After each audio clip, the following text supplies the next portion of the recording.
Hi guys, আমি অনু আবার চলে এসেছি একটা নতুন রেসিপি নিয়ে, দুধ শুক্তো। তো চলো দেখে নেওয়া যাক। ফার্স্টে এরকম ফুলকপির কোয়াগুলোকে ভালো করে ছাড়িয়ে নিতে হবে। আমি সব সবজিগুলো তোমাদেরকে কাটা এই জন্য দেখাচ্ছি, কারণ শুক্তোতে একটা নির্দিষ্ট স্টাইলে সবজিগুলো কাটতে হয়। তো গাজরটাকেও ভালো করে ছুলে নিয়ে 3 ভাগ করে লম্বা লম্বা করে দেখো আমি কেটে নিচ্ছি। তারপর দেখো মাঝখান দিয়ে চিড়ে নিলাম। এরপর এরকম ঠিক এক একটা স্লাইস আমাদেরকে গাজরেরও কেটে নিতে হবে। এইভাবে সব সবজিপাতিকে আমরা কিন্তু কেটে নিই।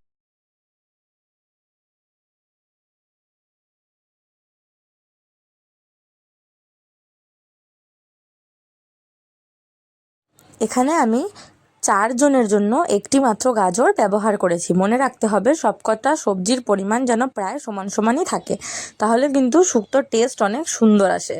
তো এখানে ক্যাপসিকামগুলোকে আমি ছোট ছোট কিউবে কেটে নিচ্ছি। এখানে কিন্তু তোমরা 2 ভাগ করে লম্বা লম্বা করেও কেটে নিতে পারো, আমি কিন্তু কিউবে কাটলাম। এরপরে আমরা আলুকেও ভালো করে খোসা ছাড়িয়ে লম্বা লম্বা করে কেটে মাছের ঝোলের মতো মাঝখানটা চিড়ে দিতে হবে। দেখো ঠিক এইভাবে কিন্তু আমাদের আলু কেটে নিতে হবে। আমি এখানে 3 পিস আলু ব্যবহার করেছি। এটার পরিমাণটা তোমরা চাইলে বাড়াতেও পারো, কমও করতে পারো। আলু এবং কাঁচকলাটা একটু বেশি পরিমাণে দিলেও কোনো অসুবিধা নেই। এরপর আমি 3 পিস কাঁচকলা নিয়েছি, যাদেরকেও আমি 3 টুকরো করে নিচ্ছি। এটা তোমরা 2 টুকরো করেও করতে পারো।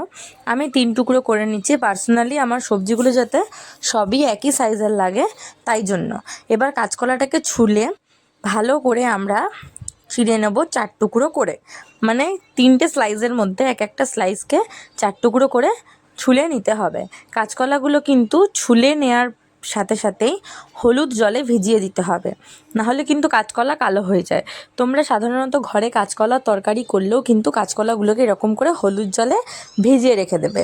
তারপর তুলে এক একটা কাঁচকলা নিয়ে, এই যেমন আমি বললাম 4টে করে স্লাইস করে নিচ্ছি, ওরকম 4টে করে স্লাইস করে নিয়ে কিন্তু আবার হলুদ জলে দিয়ে দিতে হবে।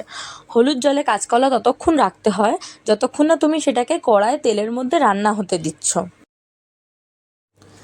এইভাবে তোমরা কাঁচকলাকে কালো না করেই রান্না করতে পারো।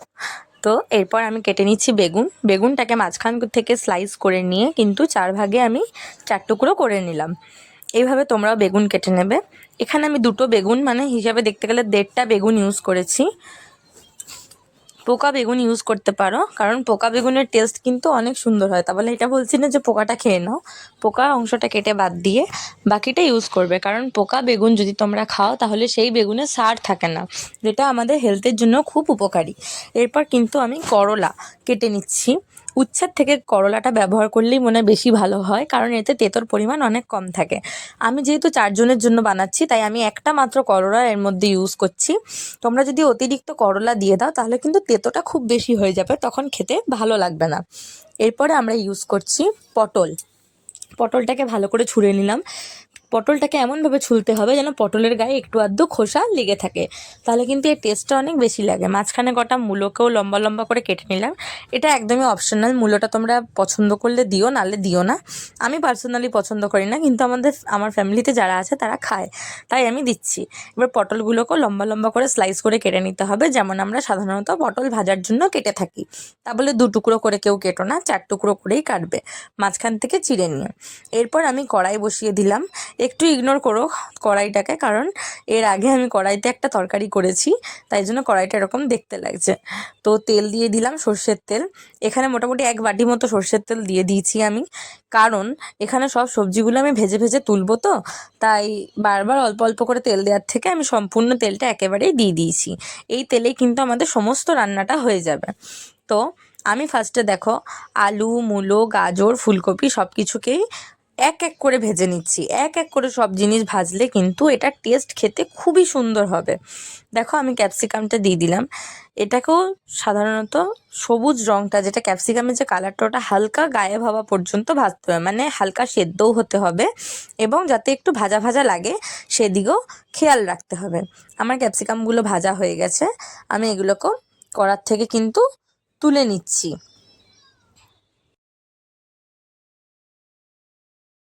সাধারণত কাঁচকলাটা এবং বেগুনটা লাস্টের দিকে ভাজতে হয়, কারণ কাঁচকলা এবং বেগুন দুটোই কিন্তু খুব পরিমাণে তেল টেনে নেয়। তাই লাস্টের দিকে অল্প তেলে এগুলোকে একটু হালকা টাইপের ফ্রাই করে নিতে হয়। কাঁচকলাগুলোকেও আমি খুব সুন্দর করে নেড়েচেড়ে ভেজে নিচ্ছি। এখানে আমার কাঁচকলাও ভাজা হয়ে গেছে, তাই আমি থালার মধ্যে কাঁচকলাটাকেও তুলে নিলাম। কাঁচকলাটাকে তুলে নেওয়ার পর কিন্তু বেগুনগুলোকে ছেড়ে দিলাম তেলের মধ্যে। এই ভাজাগুলো আমি এই জন্য দেখাচ্ছি, কারণ প্রথম দিকে যে গাজর, আলু, মূলো, ফুলকপি যাই ইউজ করো সেগুলো তোমরা যেমন খুশি ভাজতে পারো একটার পর একটা, একটু লাল লাল করে। কিন্তু লাস্টে এই সিস্টেমটাই করবে, ফার্স্টে কাঁচকলা দেবে, লাস্টের দিক থেকে থার্ডে দেবে কাঁচকলা, তারপরে তোমরা দিয়ে দেবে বেগুন, এবং লাস্টে কিন্তু করলা ভাজবে। তাহলে কিন্তু কোনো সবজিটায় অতিরিক্ত তেতোটা ঢুকে যাবে না। এবার ওই তেলটাতে আমরা বেগুনগুলোকে হালকা করে ফ্রাই করে তুলে নিলাম। এবার তেলের মধ্যে ছেড়ে দিচ্ছি আমার আগে থেকে কেটে রাখা করলাগুলোকে। তোমরা যদি উচ্ছে ইউজ করো তাহলে কিন্তু আগে থেকে একটু নুন হলুদ মাখিয়ে রেখে এর মধ্যে জলটা চিপে, মানে নুন হলুদ মাখিয়ে রাখলে যে জলটা বেরোয় সেই জলটাকে চিপে ফেলে দিয়ে করলাটাকে ইউজ করতে পারো, তাহলে কিন্তু তেতোটা একটু কম লাগবে। তাহলে এবার দেখো আমি ভালো করে কিরম ফ্রাই করে নিচ্ছি করলাটাকে। এভাবে কিন্তু উল্টে পাল্টে ভালো করে চারদিক থেকে তোমাদের করলাটাকে ফ্রাই করে নিতে হবে। আমার করলাটা খুব সুন্দরভাবে ফ্রাই করা হয়ে গেছে। এরপর কিন্তু আমি করলাটাকেও একটা থালার মধ্যে তুলে নিচ্ছি। তারপর আমাদের কড়াইতে যে পরিমাণ তেল আছে সেই পরিমাণ তেলেই কিন্তু আমাদের শুক্তো হয়ে যাবে। হ্যাঁ, হয়তো অতিথি এলে তুমি এর থেকে একটু বেশি পরিমাণ তেল ইউজ করতেই পারো, কিন্তু ঘরোয়া রান্নার জন্য কম তেলই ভালো। তাই জন্য যে পরিমাণ তেল আছে সেই তেলেই আমরা শুক্তোটাকে রান্না করে দেবো। করলাগুলোকে তুলে নেওয়ার পর কিন্তু ওই তেলেই, গরম তেলে আমি দিয়ে দিচ্ছি 1 টিস্পুন মতো পাঁচফোড়ন। 1 টিস্পুন পাঁচফোড়ন। তো পাঁচফোড়নটা দেওয়ার পর সেটা ভালো করে ভেজে তেল থেকে যতক্ষণ না গন্ধ ছাড়ছে ততক্ষণ কিন্তু আমাদের ওয়েট করতে হবে। এরপর যে সব সবজিগুলো আমি ভেজে রেখে দিয়েছিলাম আগে থেকে, সেই সব সবজি আমাদেরকে কিন্তু কড়ার মধ্যে দিয়ে দিতে হবে। দেখো আমি যেমন ভাজা সব সবজিগুলো কড়ার মধ্যে দিয়ে দিলাম, তোমরাও এরকম করবে। দিয়ে ভালো করে সবজিগুলোকে একটু নাড়াচাড়া করে নিতে হবে। হ্যাঁ, এর মাঝখানে কিন্তু আমি কটা বড়িও ভেজে নিয়েছি। শুক্তোর মধ্যে কিন্তু বড়ি মাস্ট। আর কদিন পরে ডাঁটাও পাওয়া যাবে, ডাঁটাও দিতে পারো তোমরা। তো এরপরে আমি ওই কড়ার মধ্যে সবজিগুলোকে দিয়ে লো ফ্লেম করে মিক্সারের বাটিতে দিয়ে দিচ্ছি ফার্স্টে কিছুটা লঙ্কা, যেমন ঝাল তোমরা পছন্দ করো।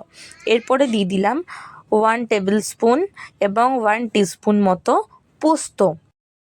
আচ্ছা, শুক্তোতে কিন্তু পোস্ত যদি তুমি 1 টেবিল স্পুন দাও, তবে তোমাকে সাদা সর্ষেও 1 টেবিল স্পুন দিতে হবে, কালো সর্ষেও 1 টেবিল স্পুন দিতে হবে। এটাই হচ্ছে পোস্তর মেন মাপ। এইভাবে রান্না করলে কিন্তু এটা টেস্ট খুবই সুন্দর হবে। দেখো আমি এখানে ফার্স্টে পোস্ত দিলাম, তারপর কালো সর্ষে দিয়ে নিলাম, লঙ্কা এবং সাদা সর্ষেও দিয়ে নিলাম। এবার এটা একটা ফাইন পেস্ট বানিয়ে নিলাম। এবার এদিকে চলে আসি। দেখো কড়াইতে আমার সবজিগুলোকে আমি লো ফ্লেমে ভাজছিলাম। ভাজতে ভাজতে এর মধ্যে অল্প পরিমাণ হলুদ দিয়ে দিলাম। আমার বাড়িতে কোনো হলুদ ছাড়া রান্না খাওয়াটাকে অশুভ মনে করা হয় বলে আমি অল্প একটু হলুদ দিয়ে দিলাম। পার্সোনালি কিন্তু আমার সাদা, মানে হলুদ ছাড়া যে একদম সাদা হয় সেই সেই শুক্তোটাই খেতে খুব বেশি ভালো লাগে। তো যাই, কী করা যায়, হালকা অল্প হলুদও ইউজ করতে পারো, এতে কোনো টেস্টের প্রবলেম হয় না, জাস্ট হালকা একটু কালার আসে। এরপর আমি অ্যাড করে দিচ্ছি নুন। এটা মাস্ট। এখনই নুনটা দিতে হবে যাতে সবজির মধ্যে যত সবজি আছে সব সবজির মধ্যে ভালো করে নুনের ফ্লেভারটা ঢুকে যায়। এখানে আমি 2 টেবিল স্পুন নুনের ব্যবহার করেছি। একদম ভর্তি ভর্তি চামচ নুন দিতে হবে, 2 টেবিল স্পুন। কারণ এখানে আমি এতগুলো সবজি ইউজ করেছি, নাহলে কিন্তু টেস্ট আসবে না। এবার আমি দিয়ে দিচ্ছি স্বাদ অনুযায়ী, মানে 1 টেবিল স্পুন চিনি। কারণ চিনিটা পোস্তর মধ্যে মানে তেতো, মিষ্টি এবং ঝাল তিনটেই মাস্ট। আর চিনি দিলে খুব সুন্দর একটা ফ্লেভার আসে, তা বলে অতিরিক্ত না, 1 টেবিল স্পুন চিনি যথেষ্ট। তো এবার আমি ভালো করে এই সব উপকরণ দেওয়ার পর সবজিগুলোর সাথে মিশিয়ে নিচ্ছি। এমনভাবে মেশাতে হবে যাতে চিনিটাও মেল্ট হয়ে যায় এবং মেল্ট হয়ে এক জায়গায় না থেকে যায়। ভালো করে না মেশালে কিন্তু কড়ার গায়ে লেগে থাকবে। এরপর আমার ওই পেস্টটা করাও হয়ে গেছে। পেস্টটাকে দিয়ে দিলাম আমি শুক্তোর মধ্যে। হ্যাঁ, আর মিক্সারের বাটিটায় যে বাকিটা থাকবে মশলাটা, সেটাতে কিন্তু একটুখানি জল দিয়ে ভালো করে গুলিয়ে তোমরা দিয়ে দেবে তরকারির মধ্যে। তারপর ভালো করে যে মশলাটা আমরা দিলাম সেটাকে কষতে হবে। প্রত্যেকটা তরকারির গায়ে যেন, মানে প্রত্যেকটা যে সবজি আছে সবার গায়ে যেন ভালো করে মশলাটা মাখামাখি হয়ে যায়। তো চলো, এরপর শুরু হয়ে যাবে যুদ্ধ। এক গাদা সবজি নিয়ে ভালো করে কড়াইতে কষতে হবে। কোমর বেঁধে নেমে পড়েছি। তো এবার কষছি, দেখো যেভাবে আমি ভালো করে মিশিয়ে দিচ্ছি সেভাবে কিন্তু তোমাদেরও খুব সুন্দর করে মিশিয়ে দিতে হবে। এই জায়গায় যদি ভালো করে না নাড়া হয় তাহলে কিন্তু নিচে মশলাটা পুড়ে যেতে পারে বা আটকে যেতে পারে। আর খুব বেশি যদি নিচে আটকে যায় তখন কিন্তু একই সর্ষে কিন্তু তেতো তেতো লাগবে। আচ্ছা, যাদের মনে হয় যে সর্ষে শুধু বাটলে একটু তিতকুটে ভাব লাগে, তাহলে কিন্তু তোমরা সর্ষেটা বাটার সময় অল্প একটু নুন দিয়ে বাটতে পারো। মানে পোস্ত সর্ষেটা যখন বাটলে তখন অল্প একটু নুন দিতে পারো, তাহলে কিন্তু এই তেতো ভাবটা দূর হয়ে যায়। এটা একটা কিচেন হ্যাক দিয়ে দিলাম কিন্তু। মাছে দাও বা যাতেই দাও তোমরা সর্ষে বাটবার সময় একটুখানি নুন দিয়ে বেটো।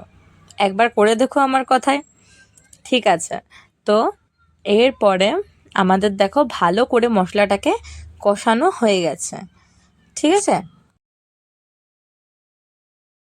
এবার তোমরা বলবে কি করে বুঝবো যে মশলাটা কষানো হয়ে গেছে? তখনই মশলাটা কষানো হয়ে গেছে বুঝবে যখন একটা মিষ্টি কালার চলে আসবে, মানে একটা শুক্তো শুক্তো ভাব চলে আসবে আর শুক্তো শুক্তো গন্ধও বেরোবে, যে তখনই তোমাদের মনে হবে কি না মশলাটা কষানো হয়ে গেছে। দেখো কি সুন্দর একটা কালার এসছে না?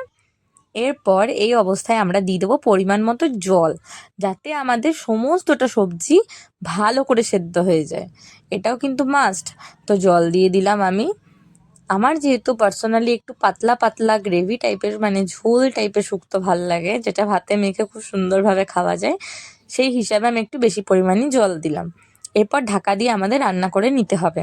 যতক্ষণ আমাদের সব সবজিগুলো সিদ্ধ হচ্ছে ততক্ষণ কিন্তু আমি নারকোলগুলোকে দেখো পাতলা পাতলা টুকরোয় কেটে নিয়েছি। এই নারকোলগুলো আমরা মিক্সারের জারে পেস্ট করে নেবো। সামান্য একটু জল দেবে পেস্ট করবার সময়, নাহলে তোমার মিক্সারটাই নষ্ট হয়ে যাবে বারবার এরকম করে নারকোল পেস্ট করলে। আমার অনেকবার হয়েছে তাই আমি বলছি। তো জল দিয়ে দেখো পেস্ট করে নিয়েছি। এবার কড়াইটার ঢাকনা খুলে নিয়ে আমাদের দেখতে হবে যে সব সবজিগুলো সেদ্ধ হয়েছে কিনা। আমি একবার ভালো করে নাড়াচাড়া করে নিচ্ছি, নাড়াচাড়া করে টেস্ট করে নিচ্ছি যে সব সবজিগুলো আমার সিদ্ধ হয়েছে কিনা। আমার মনে হচ্ছে যত সবজি আছে সব ঠিকভাবে সেদ্ধ হয়ে গেছে। আর হ্যাঁ, এটাও মনে রাখতে হবে যে ওভার যদি তোমরা সেদ্ধ করে ফেলো তাহলে কিন্তু ঘ্যাট হয়ে যাবে, তাই বুঝে শুনে সবজিগুলোকে সেদ্ধ করতে হবে। এরপর আমরা দিয়ে দিচ্ছি সেই নারকোলটাকে চিপে চিপে নারকোলের দুধটা। ঠিক আছে, দুধ শুক্তোর জন্য তোমরা নর্মাল দুধও ইউজ করতে পারো, কিন্তু ঘরে যদি নারকোল থাকে বা নারকোল একটা জোগাড় করতে পারো তাহলে কিন্তু খুব বেশি টেস্টি লাগে নারকোলের দুধ দিলে। তো নারকোলটাকে চিপে চিপে নারকোলের দুধটা ভালো করে আমরা বার করে নিচ্ছি এবং শুক্তোর মধ্যে দিয়ে দিচ্ছি। আমি এখানে অতিরিক্ত কচি নারকোল ইউজ করেছি বলে দেখো আমার মানে চিপবার পরে হাতে বেশি কিছু বাজছেই না, পুরোটা পেস্ট, মানে পুরো ঝোলের মতনই পেস্ট হয়ে চলে এসছে। ঠিক আছে, তোমাদের কিন্তু নারকোলের গুঁড়োটা বেঁচে যাবে। তোমরা এইভাবে চিপে চিপে নারকোলের দুধটা দেওয়ার পরে কিন্তু লাস্টে যে ছিবড়েটা বেঁচে যাবে ওটা অল্প একটু পরিমাণ নিয়ে ওপর থেকে ছড়িয়ে দিতে পারো, তাহলে মুখে একটা দানা দানা লাগে, যার টেস্ট কিন্তু আরও বেশি সুন্দর লাগে। কিন্তু যদি পার্সোনালি পছন্দ না করো তাহলে দানা দানাটা দেওয়ার দরকার নেই, শুধুমাত্র নারকোলের দুধটা দিলেই হলো। আমি ইচ্ছা করেই এরকমভাবে চিপছি যাতে একটু মুখে দানা দানা নারকোলটা পাওয়া যায়। এরপর ভালো করে এইভাবে নারকোলের দুধটা দিয়ে নিয়ে চিপে চিপে আমাদের কি করতে হবে, এটাকে ভালো করে খুন্তির সাহায্যে মিশিয়ে দিতে হবে সবজিটার মধ্যে। চারদিক দিয়ে মিশিয়ে নেব। মিশিয়ে নেওয়ার পর কিন্তু ওয়েট করতে হবে যাতে 1 ফুট ফোটে। দেখো আমি কেমন ভালো করে মিশিয়ে নিচ্ছি। এরকমভাবে কিন্তু নারকোলের দুধটা চারদিকে মিশিয়ে নিতে হবে। মিশিয়ে নিয়ে 1 ফুট ফুটতে দিচ্ছি। দেখো আমাদের শুক্তো 1 ফুট ফুটতে দিলাম আমি। শুক্তোটা কিন্তু একদম রেডি হয়ে গেছে। আজকের রেসিপিটা তোমাদের কেমন লাগলো আমাকে কমেন্ট করে জানিও, নিশ্চয়ই বাড়িতে বানিয়ে খেও। আর যদি এরকম নতুন নতুন রেসিপি দেখতে চাও তাহলে কিন্তু আমার চ্যানেলটাকে সাবস্ক্রাইব করে নিও। ঠিক আছে, আর আজকে যে কিচেন টিপসগুলো দিলাম নিশ্চয়ই সেগুলো হেল্পফুল কিনা বলো কিন্তু। আর ভিডিওটা ভালো লাগলে লাইক করে দিও, কমেন্ট করে দিও। আর আজকে এত দূরই, সবাই সুস্থ থেকো, ভালো থেকো।